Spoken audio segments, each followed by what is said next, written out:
Les Actes des Apôtres, chapitre 24.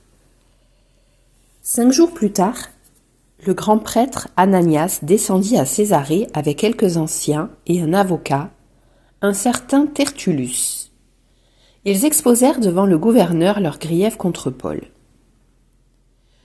On fit appeler celui-ci, et Tertullus commença son discours d'accusation.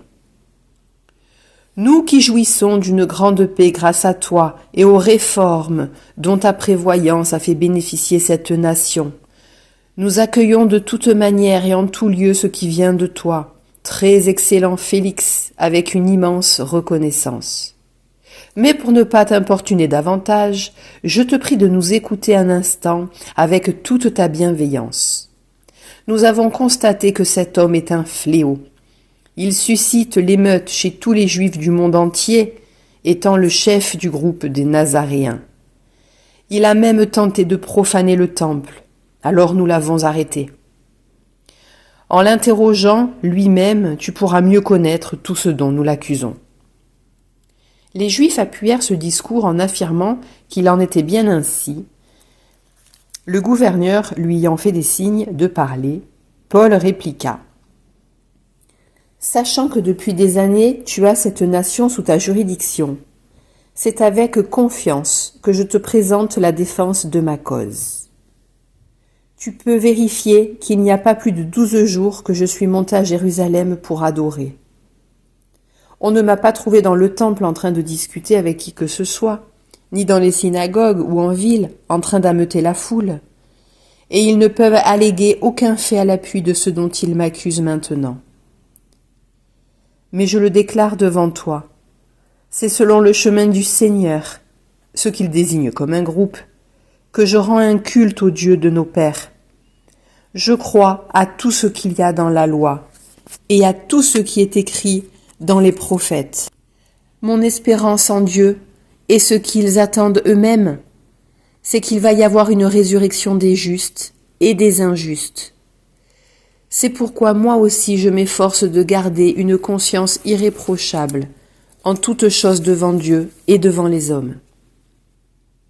Au bout de plusieurs années, je suis venu apporter le produit des aumônes destinées à ma nation et présenter des offrandes rituelles. C'est à cette occasion qu'on m'a trouvé dans le temple après une cérémonie de purification, sans qu'il y ait eu ni attroupement ni tumulte. Il y avait ce jour-là des Juifs venus de la province d'Asie. Ils devraient se présenter devant toi et m'accuser s'ils avaient quelque chose contre moi. Ou bien alors, que ceux qui sont là disent quel délit ils ont constaté quand j'ai comparu devant le Conseil suprême. À moins qu'il ne s'agisse de cette seule parole que j'ai criée debout au milieu d'eux. C'est à cause de la résurrection des morts que je passe aujourd'hui en jugement devant vous. Félix, qui avait une connaissance approfondie de ce qui concerne le chemin du Seigneur, ajourna l'audience en disant « Quand le commandant Lysias descendra de Jérusalem, je rendrai une sentence sur votre affaire. » Il donna l'ordre au centurion de garder Paul en détention avec un régime adouci et sans empêcher les siens de lui rendre des services. Quelques jours plus tard, Félix vint avec sa femme Drusille, qui était juive. Il envoya chercher Paul et l'écouta parler de la foi au Christ Jésus.